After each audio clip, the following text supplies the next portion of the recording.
Good morning from Flagstaff, Arizona, where I have a disco ball in my room. I've forgotten to vlog for the last 3 days of a 5-day trip, and I've decided today's the day to pick it up. So we're not starting at the end, we're starting in the middle.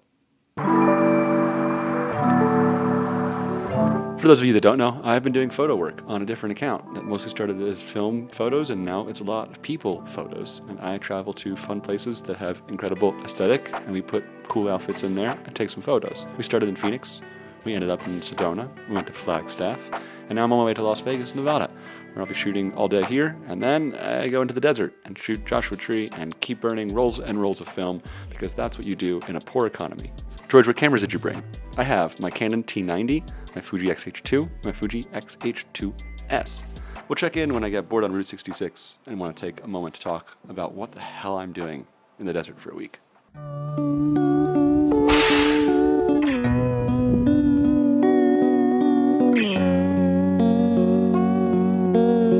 The wind's doing its job also,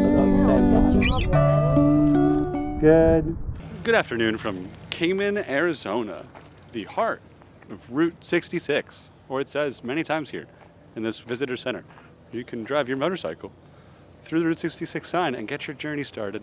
Kind of sick, if I'm being honest.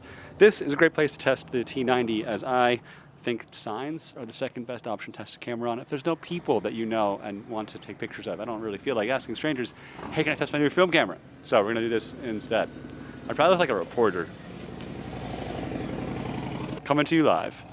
Back to you at the desk. Photo montage.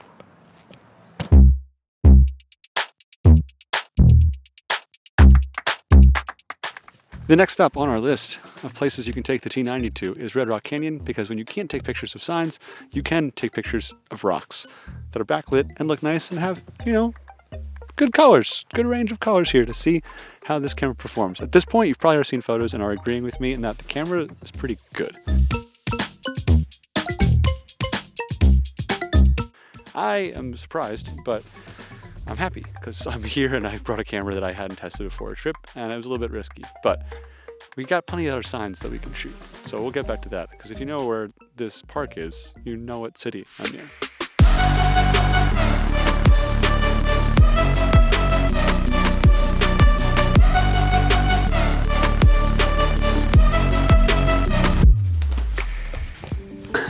I'm not getting any better at recording behind the scenes moments or BTS production style clips to make YouTube videos more than 4 minutes. I'm not sure how people do the whole 10 to 20 to 30 minute videos about cameras, but I'm here to sum up this because I didn't do an outro in the field. I was too busy actually shooting, and I actually was busy driving. But the T90 is great. It's just not a film camera feel when you shoot it. See, I had a camera die on me that I really wanted to use this trip to the Southwest, and very last minute, I needed to get something quick that I know is going to work for when I wanted to just have a film camera when I'm hiking, when I'm doing something that's not professional, so to speak, but also could sub in when I wanted to have a film look on my paid shoots, portraiture stuff mostly. This was the happy medium for it would get here in time, and it was not expensive. I got this for about $87. My problem with the excellent T90 is that it doesn't really feel like a film camera. See, it's got a lot of incredible features, which is why it did not really get bought very much or didn't sell very well, because right after this camera came out, autofocus technology was leaps and bounds advanced, and everyone wanted that. This had every other bell and whistle. This had a rewind feature you can do halfway through your roll, a battery meter check, multiple types of metering to begin with. Exposure compensation works great. You have an ISO control thing if you want to change what it reads from the film canister. It might as well be a digital camera. It just has the film look. Focusing is okay on the prism, but again, autofocus technology came just after this, so it's not something that is particularly special. It's just a standard prism, and I have mediocre eyesight, terrible news for a photographer, and I don't have a diopter to make this work, but my digital cameras do. This worked just fine for me with my glasses. It was a positive experience. The camera is great to use. I had most of my shots come out as I want them to, exposure-wise. Again, exposure compensation is something I rely on heavily when I'm shooting one speed of film throughout the day. And this worked sick. I love it. it just doesn't make me feel like I'm using a film camera. Let me do a little more about that. Like, I got too many cameras. We got to talk about another one. The Canon FTB is the next step on the test list. It came after I got back from the trip. Oh, sorry, this is my F1N, which is the one that was broken. My FTB is in this little case here. Whatever. The point is, these are true, as I can feel them, film cameras. They have way less features. Of course, the ever-satisfying. And you can hear why this camera needs to get fixed, because that was 125 and that was 1/2000. Broken. But the point is, this one doesn't have that. This thing runs off AA batteries. It has multiple metering modes, spot, smaller spot, and area. It's got everything you'd need. It's got a lot of features today that digital cameras have. It almost feels like digital cameras haven't come as far as I thought they did. But it is perfect for someone who wants the film look, but not the film unreliability. Your meter dies. It's hard to get the battery voltage right without it doing something funky. It's a really fun game a lot of the time that I do play with the other 20 some odd cameras I have, but I needed something that would just work and be a less thought intensive use camera. If you can pick one up for under $100, I recommend it. This thing's super solid. I just don't think it is the same experience as a lot of the other film cameras that are in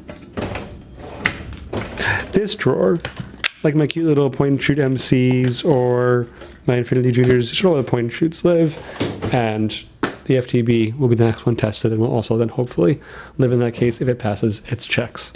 But this was just a little trip along the Southwest routes. Got to do some Route 66, got to go from Las Vegas to Phoenix, and I wanted to bring a camera along that would feel like it's also on a trip. It was new. First time it arrived a day before I left. I had one test roll in it to make sure it all fired, and then I used it in 7 shoots and shot 11 rolls in it and brought them home, and 80% of it came out how I wanted it to.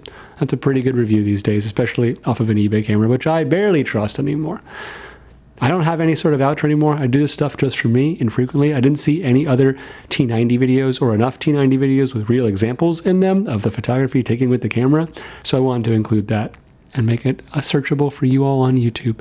Let's see if I can do one more stick flip, and then I'll walk off if I get it first time. That doesn't count. That doesn't count. I caught it the wrong side. One more go. That'll do. Subscribe to the channel. Subscribe to the channel right here. That's where it is. That's me, George Michael Official. Yep. Woohoo!